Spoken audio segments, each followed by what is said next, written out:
એક સુથાર ચોરસ લાકડાની ટાઇલ્સ કાપી રહ્યો છે. માપની ભૂલના કારણે દરેક બાજુની લંબાઈ તેની વાસ્તવિક કદ કરતાં 3% મોટી કાપે છે.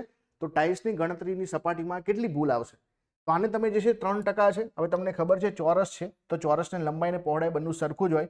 તો માનો કે પહેલા જે છે બંનેની 100 લંબાઈ હોય, બરાબર, અથવા તો તમે એને 10-10 લઈ લો ને. ચલો 10-10 લઈ લઈએ આપણે. તો 10-10 લઈ લઈએ અને હવે જે છે એ શું કરે છે, 3% જે છે લાંબી કાપી નાખે છે. તો 10.3 કરશે, કેમ કે 100 એ 10 તો જે છે 10 એ 0.3. તો આ જે છે કેટલો વધારો થશે? તો આ જે છે ડાયરેક્ટલી તમે 3%નું સક્સેસિવ પણ લઈ શકો છો કે ભાઈ 3 + 3 + 3 × 3 ભાગ્યા જે છે 100. તો તમે શું થશે? આ 6 અને આ 3 તરી 9 એટલે કે જે છે 9 ભાગ્યા 100 એટલે 0.09 થશે.